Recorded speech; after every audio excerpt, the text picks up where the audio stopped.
The bus came to a creaky halt at a lonely, unnamed stop in the middle of nowhere.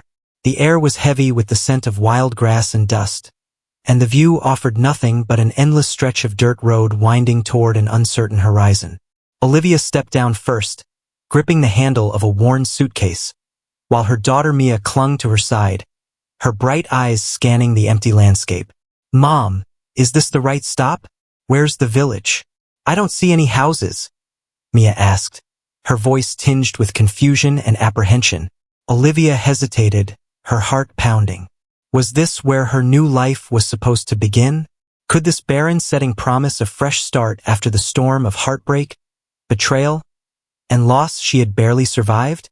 The driver, a stout man with a reassuring tone, interrupted her thoughts. "This is it. Just follow that dirt road, and you'll find the village. It's a short walk," he said, pointing ahead. Olivia nodded, masking her doubt with a forced smile. She glanced at Mia, who looked back at her with unwavering trust, and for a moment, Olivia felt the weight of their journey. For grueling hours on the road, the remnants of her life packed in 2 battered suitcases, and a fragile hope that this move would finally bring peace to their lives. Little did Olivia know, the road ahead held more than just a tiny village. It carried the weight of mysteries yet to be uncovered, people who would challenge her resilience and choices that would shape the future for both her and Mia. As the bus roared off, leaving a cloud of exhaust behind, Olivia took a deep breath and looked down the path that awaited them. "Well, Mia," she said, "shall we see what this place has in store for us?" Curious about what lies ahead for Olivia and Mia? Subscribe to our channel now to follow their journey of survival, hope, and the unexpected turns that await them in a small, forgotten village. Stay with us for heartwarming stories that remind us of the beauty of starting over. The dirt road stretched endlessly before Olivia and Mia, with only the faint sound of the wind rustling through the tall grass to accompany their steps. Each stride was weighed down by the exhaustion of their journey and the uncertainty of their destination. The late afternoon sun cast a golden hue over the landscape, but its beauty did little to soothe Olivia's racing thoughts. Mia, her tiny legs trudging beside her mother, broke the silence. "Mom, are we going to be okay here? What if the house is small? Or, what if there's no house at all?" Her voice trembled with a mixture of worry and curiosity. Olivia stopped and crouched down to meet her daughter's gaze. Despite her uncertainty, she smiled, brushing a stray curl from Mia's forehead. "We'll be fine, sunshine. This is our new beginning, remember? We'll make it a home no matter how big or small the house is. Together." Mia nodded, her faith in her mother unwavering, and they resumed their walk. But after a few minutes of trudging uphill, the weight of the suitcases began to overwhelm Olivia.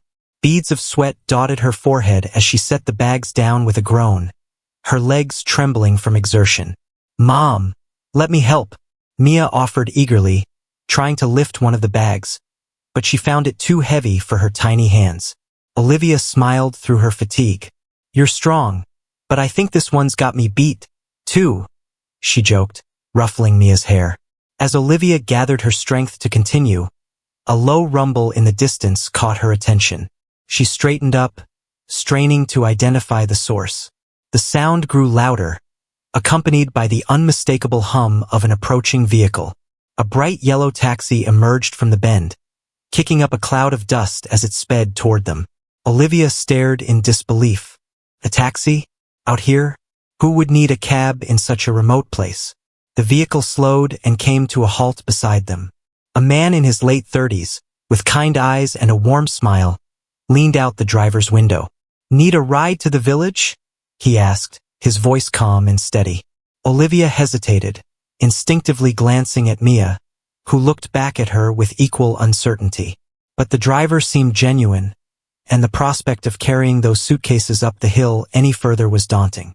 "Thank you," Olivia said finally, her voice tinged with relief. The driver, who introduced himself as James, quickly loaded their suitcases into the trunk and held the passenger door open for Olivia and Mia. "Climb in. It's not far, but the walk can be rough," he said. As the taxi rumbled to life, Olivia struck up a conversation to ease the awkwardness. "Do you always drive out here, James?"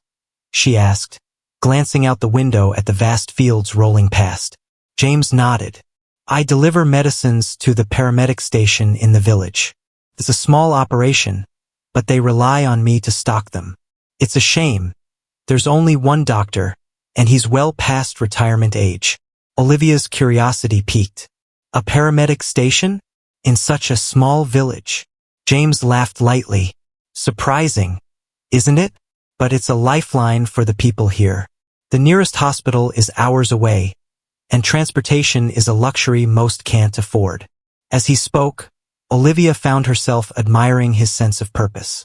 Here was a man who didn't just see a job, he saw a chance to make a difference. The taxi crested a hill, and the village appeared. A quaint settlement nestled among golden fields. James pointed to a house on the outskirts, marked by a weathered gate and a red cross painted boldly on its front.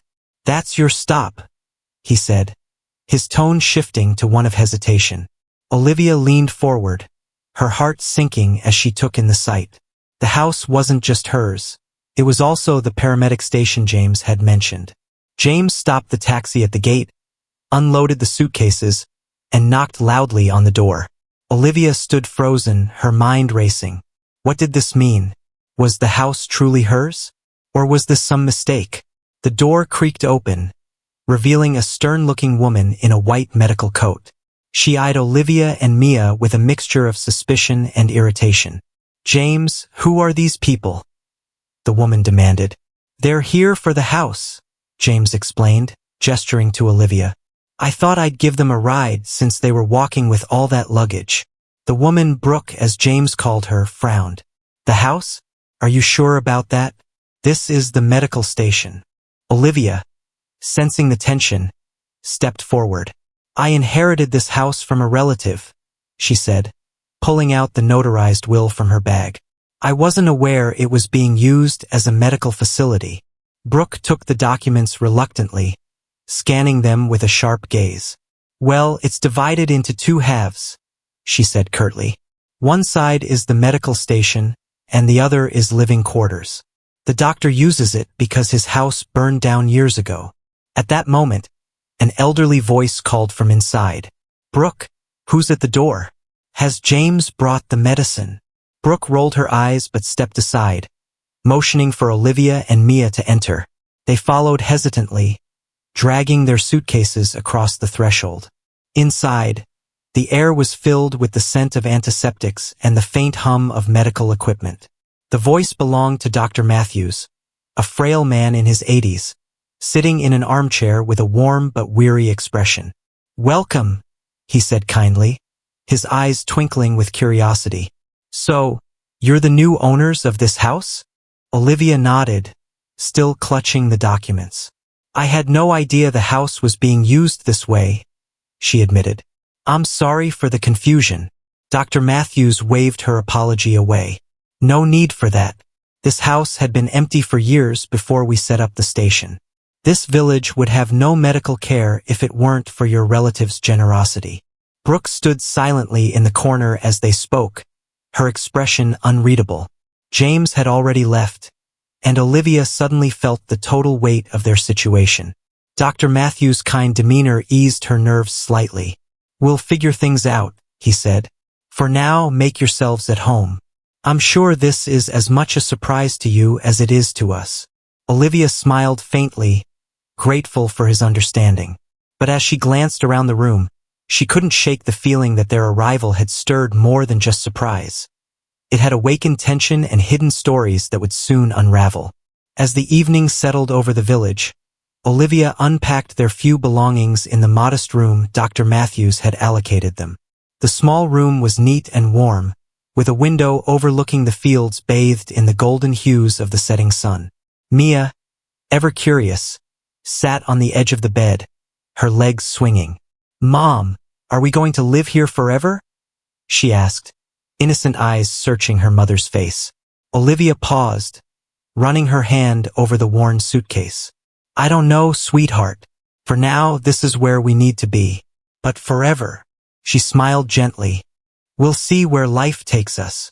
Mia seemed satisfied with the answer, But Olivia's thoughts lingered on the day's events. The house, her supposed inheritance, was not just a home but a lifeline for the village. And yet, the space didn't feel entirely hers. Brooke's visible hostility, Dr. Matthews' frailty, and the lingering question of her role here. A knock on the door interrupted her thoughts. Brooke entered without waiting for an invitation, her arms crossed. "Dr. Matthews asked me to bring you some bedding," Brooke said curtly, placing the bundle on the small table. Her tone was professional, but her eyes betrayed a simmering resentment. "Thank you," Olivia replied, her voice calm. She didn't want to escalate whatever tension Brooke seemed to harbor. Brooke lingered momentarily, her gaze darting to Mia, who was now flipping through a worn picture book. "This isn't exactly a place for kids," she said, almost to herself. Olivia straightened. "It's not ideal, but it's what we have right now. We'll manage." Brooke shrugged, then turned to leave. At the door, she paused. "You know, the house wasn't used for years. This place would have fallen apart if it weren't for Dr. Matthews. Don't expect anyone to welcome you with open arms." Before Olivia could respond, Brooke was gone, leaving behind an air of hostility that seemed almost personal. Later that evening, after Mia had fallen asleep, Olivia sat at the small desk in their room, staring out the window. The village was quiet, save for the occasional bark of a dog or the distant sound of a cowbell. Her thoughts drifted back to the notary's office, where she had first learned of the inheritance. Douglas Harper, a patient she had cared for during his final days, had been a quiet man with an unshakable dignity. Despite his failing health, he had shared stories of his childhood in the village, speaking of the house with nostalgia and regret. It had been his family's home for generations, but life had pulled him away, leaving it abandoned. "You have a good heart, Olivia," he had told her one evening. "Not everyone sees people like me as more than just a patient. I want you to have the house. Start fresh. Build a life for you and your little one." His words had been a balm during her darkest days, but now, sitting in the very house he had bequeathed her, Olivia felt the weight of his trust. She resolved to honor it, even if the path ahead was uncertain. The following day, Olivia woke to the sound of bustling activity. Through the thin walls, she could hear the murmurs of patients and the clinking of medical tools. The paramedic station was already in full swing. After a quick breakfast with Mia, Olivia entered the main hall, where Dr. Matthews attended to a patient with Brooke's assistance. The elderly doctor looked up and waved her over. "Good morning, Olivia. I was hoping you'd join us today," he said, his voice warm but tired. Olivia hesitated. "I didn't want to intrude." "Nonsense," Dr. Matthews replied. "We could use the help. Brooke has her hands full, and I'm not as spry as I used to be." Brooke shot Olivia a glance that was anything but welcoming, but Olivia ignored it. Rolling up her sleeves, she stepped into the makeshift clinic. The morning passed in a blur of activity. Olivia quickly fell into her element, examining patients, prescribing treatments, and offering the kind of attentive care that had once made her a respected doctor in the city. Despite the limited resources, she found herself energized by the work. By midday, even Brooke couldn't deny Olivia's competence. The nurse begrudgingly acknowledged her instructions, and for the first time, there was a semblance of teamwork between them. During a brief lull, Dr. Matthews pulled Olivia aside. "You're a natural," he said, his kind eyes twinkling. "The patients already trust you. It's been long since I've had someone to share the load with." Olivia smiled, a flush of pride warming her cheeks. "Thank you. It feels good to be useful again." Dr. Matthews' expression turned serious. "This village needs you, Olivia. There's so much work to be done here, and I won't be able to do it forever. But I need to know, are you ready for this? It's not an easy life." Olivia hesitated. The weight of his words settled over her like a heavy blanket. She thought of Mia, the challenges they had already faced, and the life they had left behind. But then she thought of Douglas Harper's wish for her, the patients who had come through the doors that morning, and the sense of purpose she had felt for the first time in years. "I'm ready," she said finally. Dr. Matthews smiled, a look of relief washing over his face. Good. Then welcome to the team. Olivia sat on the porch with Mia as the day wound down, watching the sun dip below the horizon. With its quiet rhythms and simple beauty, the village was beginning to feel like a place where they could belong. Mom, Mia said, leaning on Olivia's shoulder. I think I like it here. Olivia wrapped an arm around her daughter, a small smile on her lips. Me too, sweetheart. Me too. Little did they know the challenges ahead would test their resolve in ways they couldn't imagine. Olivia's second week at the paramedic station started with a subtle shift in dynamics. While Dr. Matthews continued to guide her with unwavering kindness, Brooke's resentment simmered beneath the surface. Though Brooke followed Olivia's instructions when assisting her with patients, her tone was clipped, and her gestures deliberate, as though she were silently protesting the new hierarchy. It wasn't long before Olivia overheard whispers among the villagers. Brooke's always been the one running things, one patient murmured. She's not used to sharing the spotlight. Olivia brushed off the comments. She wasn't here to steal anyone's role or compete with Brooke. Her sole focus was providing care and creating stability for Mia. But Brooke's actions made it clear she didn't see things the same way. One afternoon, after Olivia had successfully stitched a farmer's wound, a task Brooke had insisted on handling, Brooke cornered her in the supply room. You know, Brooke began, her voice low but cutting, I've been doing this long before you showed up. The people here trust me. They don't need some outsider waltzing in and taking over. Olivia paused, meeting Brooke's icy glare with calm resolve. I'm not here to take anything from you, Brooke. We're on the same team. The village needs both of us to make this work. Brooke scoffed. Let's see how long that lasts. Despite the tension, Olivia found solace in her growing connection with James. Their paths often crossed during his medicine deliveries, and their conversations became a welcome reprieve from the challenges of her new role.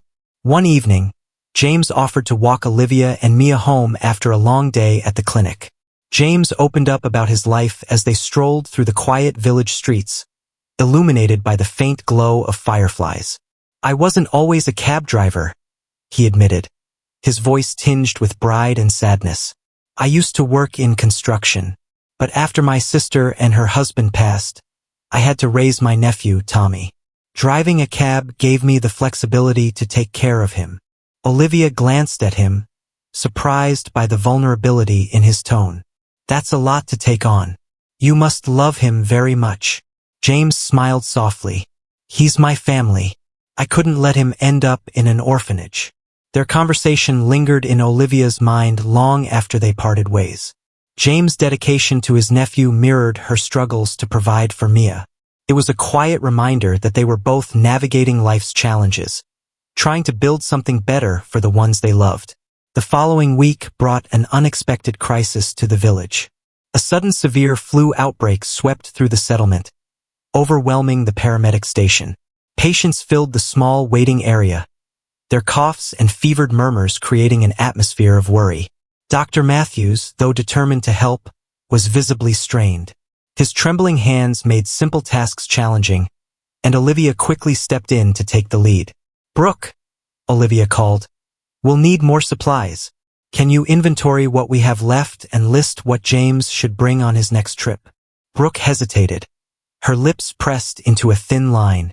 For a moment, Olivia thought she might refuse, but then she nodded and set to work. The days that followed were a blur of long hours and sleepless nights. Olivia worked tirelessly, administering 4 fluids, managing medications, and ensuring patients were comfortable. Though reluctant, Brooke gradually fell into step, her expertise proving invaluable during the crisis. As Olivia prepared to leave one evening, Brooke approached her with an uncharacteristically subdued expression. You did well today, she said, her voice lacking its usual edge. Olivia smiled faintly. We all did. It's a team effort. Brooke nodded but didn't respond. Though fragile, the unspoken truce between them felt like a step forward. The village seemed to breathe a sigh of relief as the flu outbreak began to subside. One by one, patients recovered and returned to their daily lives, their gratitude evident in their kind words and small gestures. a basket of fresh eggs left on Olivia's porch, a jar of homemade jam from a grateful farmer's wife. One evening, James invited Olivia and Mia to join him and Tommy for dinner at his modest home on the edge of the village. The meal was simple, roasted chicken and freshly baked bread, but the warmth of their conversation made it feel like a feast. As the children played in the yard, James turned to Olivia. "You've done a lot for this village in such a short time," he said, his voice filled with admiration. "It's like you were meant to be here." Olivia met his gaze, a mix of gratitude and uncertainty flickering in her eyes. "I'm not sure about that," she admitted, "but I do know I feel at peace here. For the first time in a long time." James smiled. "Sometimes life takes us exactly where we need to be, even if we don't realize it right away." Later that night, as Olivia tucked Mia into bed, her daughter looked up at her with sleepy eyes. "Mom," Mia whispered, "I think Mr. James likes you." Olivia laughed softly, brushing a strand of hair from Mia's forehead. "Good night, Mia," she said, avoiding the comment. But as she lay in bed, staring at the ceiling, Olivia couldn't help but wonder if her daughter's innocent observation held more truth than she was ready to admit. The challenges Olivia faced in the coming weeks would test her in ways she hadn't yet imagined, but they would also bring her closer to finding the home and the life she never thought possible. As Olivia continued to settle into her role at the paramedic station, Brooke's resentment, though subdued during the flu crisis, began to resurface.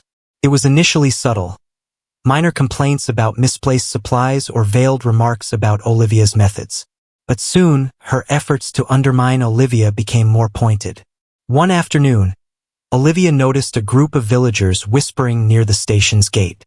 Their glances toward her were cautious, almost suspicious. She approached them with her usual warmth, but their responses were hesitant. Later that day, Dr. Matthews pulled Olivia aside, concern etched into his lined face. "Olivia, I don't mean to alarm you, but there's been talk in the village. Rumors that you're planning to close the station and turn this house into a private practice. Do you know anything about this?" Olivia's eyes widened in disbelief. "What? Of course not. This station is vital to the community. Why would I ever do such a thing?" Dr. Matthews sighed, his gaze heavy with understanding. "I didn't believe it either, but these things have a way of spreading. Be careful, Olivia. Someone might be trying to turn the villagers against you."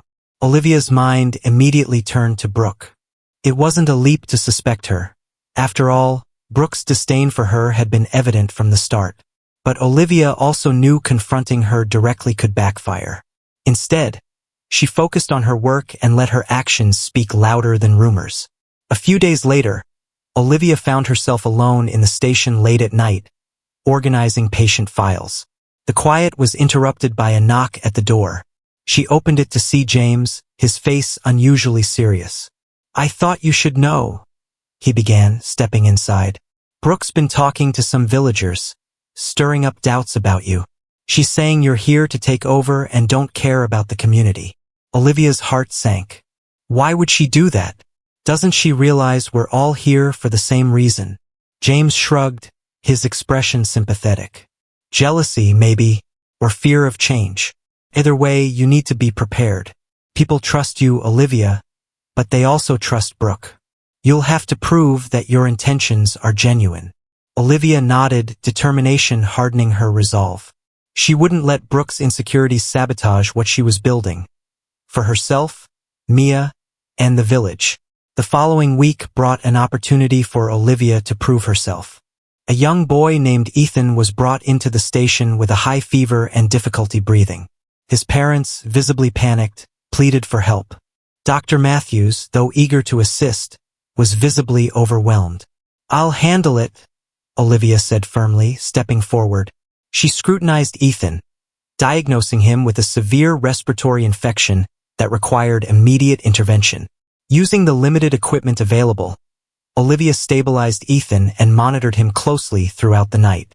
Despite her visible reluctance, Brooke worked alongside her, assisting with the treatments. By morning, Ethan's condition had improved significantly. His parents, grateful beyond words, embraced Olivia, tears streaming down their faces. "You saved him," Ethan's mother said, her voice trembling. "We don't know how to thank you." Word of Olivia's efforts spread quickly through the village. Patients who had previously hesitated to approach her now sought her out with newfound trust. Even Brooke seemed unable to ignore the growing respect Olivia was earning. Later that week, the village chairman visited the station to thank Olivia for her dedication. As they spoke, Brooke lingered nearby, her expression unreadable. But Brooke abruptly left the room when the chairman praised Olivia's work and hinted at expanding the station's resources. That evening, Olivia found Brooke sitting alone on the station's porch, staring at the darkening sky. For a moment, Olivia considered leaving her be, but something in Brooke's posture, a mix of frustration and defeat, compelled her to approach. "Brooke?" Olivia began gently. "Can we talk?" Brooke didn't respond immediately. When she finally looked at Olivia, her eyes were filled with an emotion Olivia hadn't expected: regret. "I've been unfair to you," Brooke admitted, her voice quiet. "When you came here, I felt everything I'd worked for was being removed. But you've proven you care about this place, about the people." Olivia sat beside her, the tension between them easing slightly. "I understand how you felt, Brooke. Change is hard, especially when you're losing something important. But I'm not here to take anything from you. I want us to work together." Brooke nodded slowly, though her expression remained guarded. "Maybe we can try that." It wasn't a complete reconciliation, but it was a start. The breakthrough with Brooke was a turning point for Olivia. Their collaboration improved over the next few weeks, and the station began running more smoothly than ever. Brooke's lingering jealousy didn't disappear entirely, but it was tempered by a growing respect for Olivia's competence and dedication. Meanwhile, Olivia and James continued to grow closer. Their shared commitment to the village created a bond that deepened with each passing day. James' nephews, Tommy and Mia, became fast friends, their laughter filling the air during weekend outings by the river or quiet evenings at James' home. One evening, as they sat by the fire after dinner, James turned to Olivia with a question that caught her off guard. "Have you ever thought about staying here permanently?" he asked, his tone casual but eyes searching hers. Olivia hesitated, the weight of the question settling over her. "I don't know. I've always considered this a temporary stop, a place to rebuild before moving on.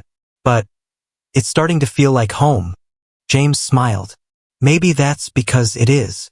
As Olivia reflected on his words, she realized that her time in the village had given her something she hadn't felt in years: a sense of belonging. The challenges, the triumphs, and even the conflicts had all been part of a journey, reshaping her life in ways she hadn't anticipated. But she also knew the path ahead wouldn't be without its struggles. And as she gazed into the flickering firelight, she resolved to face whatever came next with the same courage and determination that had brought her this far. Life in the village settled into a rhythm, but the peace Olivia had found was soon disrupted by an unexpected visitor: Neil. He arrived unannounced, his polished city demeanor starkly out of place in the humble surroundings of the village. Olivia spotted him standing at the station's gate, a smug smile on his lips. His sight sent a chill down her spine, memories of his betrayals flooding back. She clutched the edge of the reception desk, willing herself to remain composed. "Neil," she said as she stepped outside, her voice steady but cold. "What are you doing here?" He adjusted the cuffs of his designer shirt, clearly uncomfortable in the rural environment. "Olivia, I've come to talk. You've been avoiding my calls, and I needed to see you." "There's nothing to discuss," she replied, crossing her arms. Neil's gaze flickered to the house behind her, then to the station's modest facilities. "So this is where you ended up? A backwater village, playing nursemaid? I expected better from you." Olivia felt the heat rise in her cheeks but refused to take the bait. "This backwater village has given me more purpose than I ever found with you," she said, her voice firm. Neil smirked, unfazed. "I came to offer you a deal. You know your alimony decision was rash. I'm willing to renegotiate, under certain conditions." Olivia's stomach churned. She knew Neil well enough to sense ulterior motives. "What conditions?" You return to the city, work under me again, and let me oversee Mia's education. She deserves better than this lifestyle. Olivia's jaw tightened. Mia is thriving here, Neil. She doesn't need your interference. Before Neil could reply, James appeared at the gate, his presence a quiet but powerful statement of solidarity. Is there a problem? He asked, calm but edged with a warning. Neil glanced at James, sizing him up, then turned back to Olivia. I see you found a replacement already, he said with a sneer. Suit yourself, Olivia, but don't come crawling back when this falls apart. With that, Neil turned and walked away, leaving a mix of relief and lingering anger in his wake. James stepped closer, concern etched on his face. Are you all right? Olivia nodded, though her voice wavered slightly. I'm fine. Just another ghost from the past trying to stir up trouble. James hesitated, then placed a reassuring hand on her shoulder. You're stronger than he thinks, Olivia. Don't let him get to you. Soon after Neil's visit, another challenge arose. One that threatened the entire village. Heavy rains swept through the region, turning dirt roads into rivers of mud and cutting off access to the outside world. Supplies ran low, and the paramedic station became a lifeline for the isolated community. Olivia, James, and Brooke worked tirelessly to keep the station running. Though limited by his health, Dr. Matthews provided guidance and support wherever he could. One evening, as the rain pounded against the station's roof, a knock at the door startled Olivia. She opened it to find a farmer, soaked to the bone, cradling his unconscious wife. She collapsed while we were trying to save the livestock, he said, his voice thick with worry. Olivia sprang into action, directing Brooke to prepare the examination room. The woman's condition was critical, severe hypothermia combined with a suspected infection. Over the next several hours, Olivia worked with unrelenting focus, using every resource to stabilize the patient. James, despite his lack of medical training, helped fetch supplies and offer words of comfort to the anxious farmer. By dawn, the woman's condition had improved. The farmer, his voice trembling with gratitude, thanked Olivia. You saved her life, he said, tears streaming down his weathered face. The event reinforced Olivia's commitment to the village. It wasn't just a place to escape her past. It was a community that relied on her and gave her a profound sense of belonging. The crisis brought Olivia and James even closer. Their long hours together at the station and shared moments of vulnerability deepened their bond.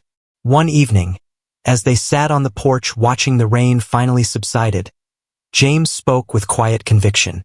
You know, Olivia, he began, I didn't think much about the future before. I focused on getting through each day for Tommy's sake.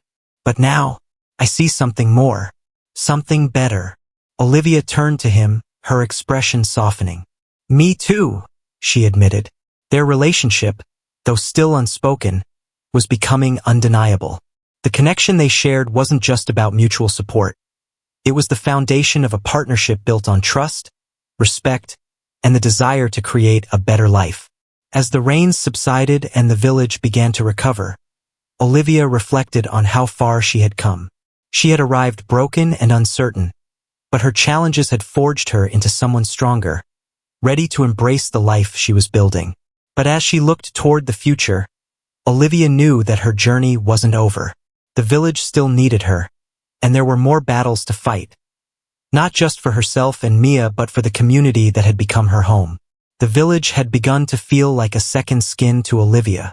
She moved through her days with purpose, her confidence growing as she faced each new challenge with determination.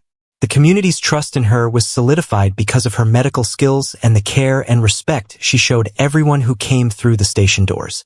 Brooke, though still guarded, had softened considerably toward Olivia. Their partnership, once fraught with tension, evolved into one of mutual respect. Brooke had even begun opening up during their late-night shifts, revealing glimpses of vulnerability that Olivia had never expected. You know, Brooke said one evening as they organized supplies, I used to think this place was all I had, but now I see that maybe it's not about memorizing what's familiar. It's about what you can give to others. Olivia smiled at the admission, grateful for the change in their dynamic. You've given so much to this village, Brooke. Don't let anyone, including yourself, tell you otherwise. The two women shared a quiet moment of understanding, their past animosity fading into the background. Meanwhile, Olivia and James' relationship continued to deepen. Their evenings together became a source of joy, not just for them but for Mia and Tommy, who had grown inseparable. The four often spent weekends exploring the woods, picking wildflowers, and sharing meals that felt more like family gatherings than casual outings. But as their bond grew, so did Olivia's apprehension. She had been hurt before, and the scars of Neil's betrayal lingered in the corners of her mind. Could she trust herself to love again? James, sensing her hesitation, never pushed. Instead, he let their connection unfold naturally, showing his care through small, consistent gestures, like bringing her favorite tea on rainy days or repairing a creaky window in her room without being asked. One afternoon, while the children played outside, James approached Olivia with a nervous energy she had never seen in him before. "Olivia," he began, his voice steady but tinged with emotion. "I've been thinking a lot about us, about you, me, Mia, and Tommy, and I know life hasn't been easy for either of us. But I want to build something together, something real." Olivia's heart raced as he pulled a small box from his pocket and opened it to reveal a simple, elegant ring. "I'm not asking you to decide right now," he continued, "but I want you to know how I feel. I love you, Olivia, and I want us to be a family." Tears filled Olivia's eyes as she took in his words. For the first time in years, she felt indeed seen and valued, not as someone who had to prove herself, but as someone worthy of love. She placed her hand over his, her voice trembling with emotion. "James, I don't need time to decide. I love you too, and I want this us." As they embraced, the children cheered from the porch, having witnessed the proposal through the window. The wedding was a modest affair, held in the village church and attended by nearly every resident. Dr. Matthews gave Olivia away, his joy evident as he watched the couple exchange vows. Despite her initial reservations, Brooke stood by Olivia's side as her maid of honor, a testament to how far their relationship had come. The reception was a lively celebration filled with music, laughter, and heartfelt speeches from the villagers. James' nephews, Tommy and Mia, declared themselves brother and sister with pride, sealing their bond with a mischievous apple cider toast. As the night wound down, Olivia and James stood together under the stars, looking out over the fields that had become their home. "This place," Olivia said softly, "has given me everything I didn't know I needed. A purpose, a community, and now you." James kissed her forehead, his voice filled with quiet conviction. "And we'll keep building it together." Months turned into years, and Olivia's life in the village flourished.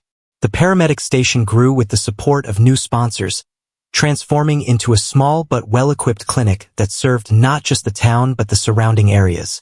Dr. Matthews, though retired, remained a beloved figure in the community, often visiting the clinic to share stories and offer guidance. Brooke eventually moved to the city, pursuing a career that allowed her to grow professionally while maintaining her connection to the village. She visited often, her visits marked by a warmth and camaraderie that Olivia had come to cherish. As for Olivia and James, their blended family thrived.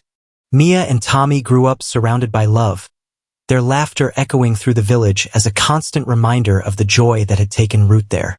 One evening, as Olivia and James sat on the porch watching the sunset, Mia joined them. She was now a teenager with dreams of becoming a doctor like her mother. "Mom," she said, her voice filled with wonder, "did you ever think we'd end up here?" Olivia smiled, her heart full. "No, sweetheart, but sometimes life takes us exactly where we need to be." And as the sun dipped below the horizon, casting a golden glow over the village, Olivia knew this was more than a new chapter. It was the story she had always been meant to live.